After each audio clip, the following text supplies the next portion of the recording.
السلام عليكم ورحمة الله وبركاته. اللهم صل وسلم وبارك على سيدنا محمد صلى الله عليه وسلم. ازيكم يا حبايبنا، عاملين ايه؟ يا رب تكونوا بخير وبأفضل حال. ما تنسوش الاشتراك في قناة عائلة أم روجي، تفعيل زر الجرس الجميل، اعملوا لايك. ده أول فيديو لنا في رمضان. كنا بنطبخ صحيح بس مكسلة أصور.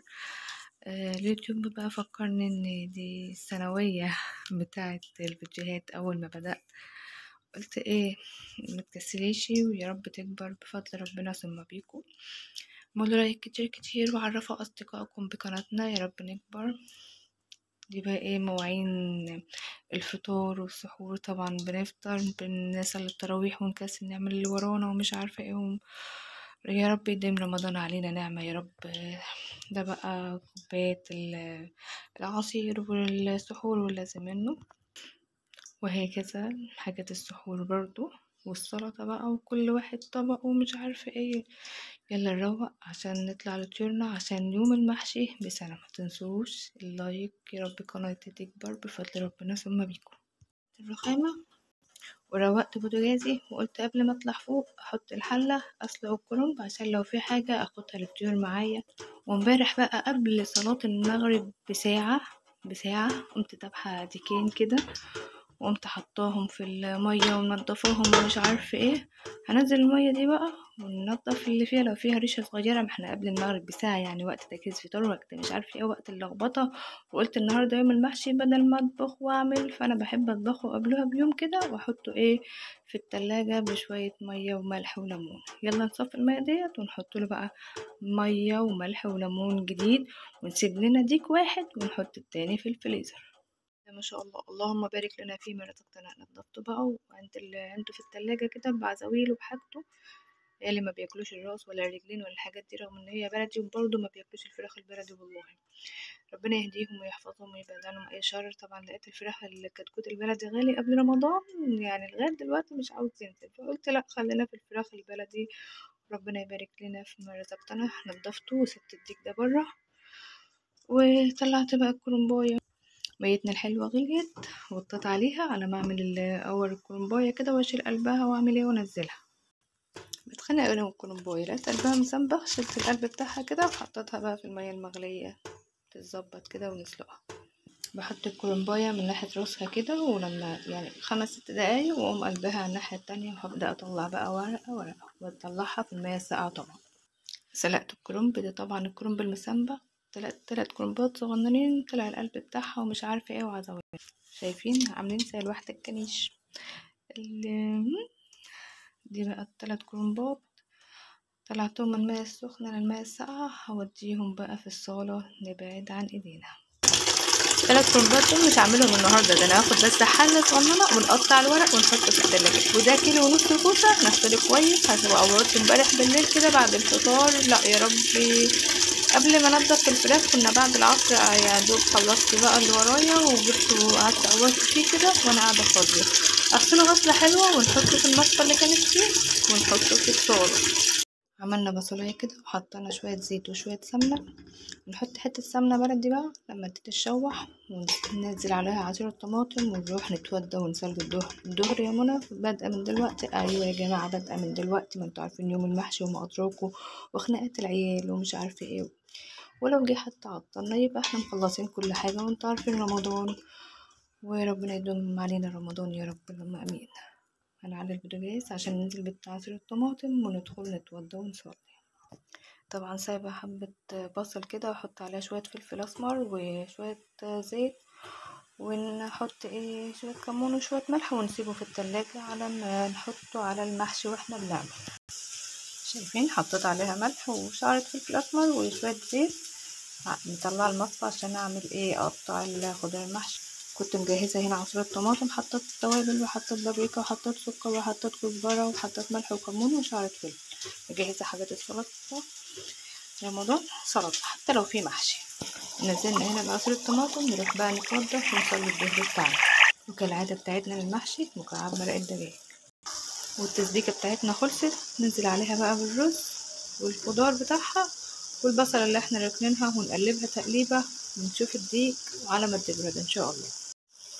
حطيت الخضرة وحطيت البصل اللي انا كنت عاملاه على جنب، كل ده والبوتاجاز لسه متولع، وهديه عليه خالص، نقلبه بقى ونركنه على جنب ونبدأ نعمل في الديك ان شاء الله. ما شاء الله الريحة جميلة والله العظيم، طالعة فلة كده، عاوز تاكل روح تصويم بقى. نركنها بقى على جنب ونعمل في الديك خلاص كده. نشوحه بقى تشويحة حلوة كده، ونحط له بصلاية وطماطماية وورقة لورا وواحدة حبهان وعود قرفة حلوة وفلفل أسمر، وننزل بالمية السخنة عليه. وكالعادة اوعى تطلب من عيالك حاجة، لو قلت لحسين هاتلي بصل جابوا كله مزرع، حطيته في أكل الطيور. جبت بقى واحدة بصلاية من البصل الأحمر صغنونة خالص، واحدة بصلاية بيضاء، وجاب لي طماطماية قد كده اللي هتقرا بالعين المكرونة. نشوح لسه بقى الديك عشان نحط له الحاجة بتاعته. حطينا له الفلفل الأسمر، وحطينا له شوية كزبرة شوية صغننين كده اهو، وحطيت له واحدة لورا وواحدة حبان وحتة قرفة صغيرة، وبشوح لسه. هننزل بمكعب مرق الدجاج والمية السخنة بعد كده. نزلنا بالمكعب مرق الدجاج والمية السخنة، ننزل بمعلقة صلصة. سألوني بتحمر المحشي بتحمر الشوربة بتبقى طعمها جميل تحفة. حطيت بس بصلاية وطماطماية، وحطيت لها شعرة ملح، وحطيت شوية كمون، وللفرخة كده حطيت لها شعرة ملح وشوية سكر، واغطي عليها بقى ونروح نعمل الكوسة. وجايبة صينية الوسط لان حاجة بسيطة، كيلو ونص كده. هنروح بقى نعمل ونلف حلة صغنونة صحيح، ونشوف هنعمل ايه. متنسوناش باللايك والاشتراك وتفعيل زر الجرس، يا رب قناتنا المتواضعة تكبر بفضل ربنا ثم بيكم عائلة مروجي. نروح نحشي ونيجي تاني. محشي اهوت وخلصته، والبقى 3 وحدات حطيتها هنا مع شوية فلفل مع شوية كرنب مش عارفة ايه. وحدنا الحلة الصغيرة دي هسويها النهاردة هي والكوسة. زودت للديك مية عشان اخد للمحشي. هنحط له بقى الملح والكمون، ولاني قبل ما اقعد الف الحاجة كنت مروقة حواليا مفيش الا دول، هغسلهم وخلاص. غسلنا الحاجة اللي كانت في الحوض، وقلنا على ما الشوربة تغلي نقعد نعمل السلطة. طبعا كل ده هيتشال بعد ما قطعت السلطة كده وظبطت. شوربة غليت وحطينا لها ملحها وكمونها وكل حاجة. نجرب بقى المحشي بتاعنا. شربناه كده نغطيه بقى ونسيب الكوسة تستوي براحتها خالص، وبعد كده نعمل الكرنب لان الكوسة بتاخد سوا كتير. نغطي على الديك بتاعنا ونشوف نكمل السلطة. ما تنسوش اللايك، يا رب قناتنا تكبر بفضل ربنا ثم بيكم.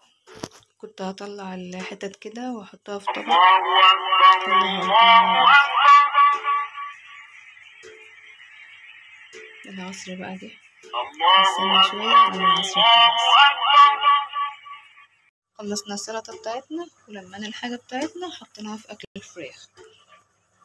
طبعا كنت هطلع الديك كده في طبق وهنزله تحت الشواية. أبو رتاش قال لي ما تعملوهوش، سيبيه زي ما هو، وهو ما شاء الله لقيته أحمر بسبب السلطة والصلصة والطماطم مش عارفة ايه، فغطيت عليه كده وسيبته بقى براحته. نحط السلطة في الطماطم في التلاجة ونطلع فوق للطيور نبص عليهم وننزل. تعملي الأكل من العصر ليه؟ عندنا أطفال لازم الأكل يبقى هادي، ما يكونش سخن على الفطار. ربنا يحفظهم ويبعد عنهم أي شر وأي سوء. وطبعا الحاجة بتاخد سواها بقى براحتها. نطلع فوق بقى نبص على حاجتنا وننزل.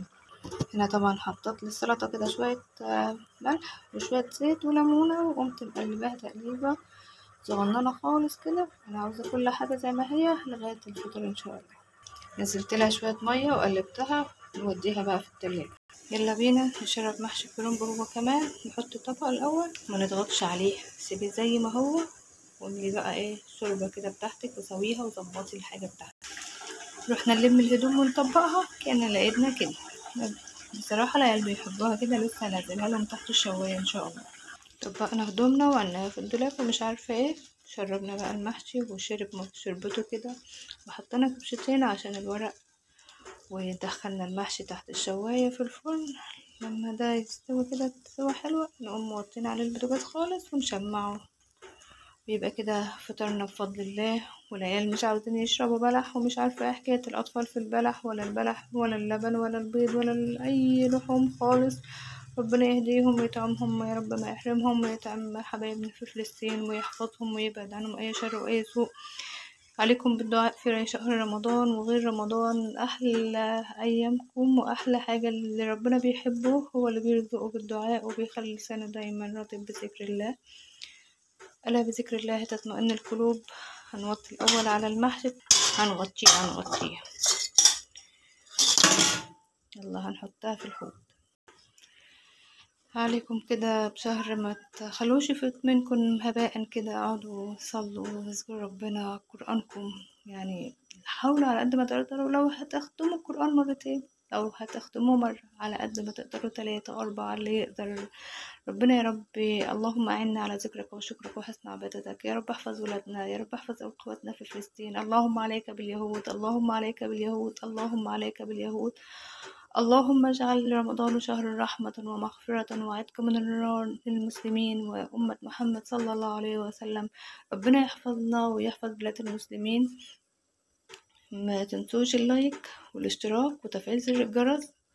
يا رب قناتنا تكبر بفضل ربنا ثم بيكم، يا رب تكبر تكبر تكبر وتوصل لكل أنحاء العالم. بنكبر بيكم مش بينا. يا ربنا يجعلكم سبب لتكبير قناتنا وتشغيلها. بصراحة أنا كانت نفسية قفلت خالص، بس قلت يا رب أنا كنت بعملها عشان تبقى إيه، يعني باب رزق ليا. فقومي واستغفر ربنا كده واشتغلي واعملي وربنا المعين. اللهم يسر لنا أمرنا. اللهم صل وسلم وبارك على حبيبي وسيدي وشفيعي وطبيب قلبي وروحي ومسك لساني. اللهم صل وسلم وبارك على سيدنا محمد صلى الله عليه وسلم. اجعل لسانك راضب بذكر الله ترتاح قلبك. والله ربنا يرزقكم يا رب جميعا بزيارة الحبيب المصطفى، حاجة ما بعدها راحة ترتاح القلب بصراحة. يعني الحمد لله اللي ربنا رزقني بيها، وربنا يرزق يا رب كله مشتاق. والسلام عليكم ورحمة الله وبركاته. اللايك يا حبايبنا.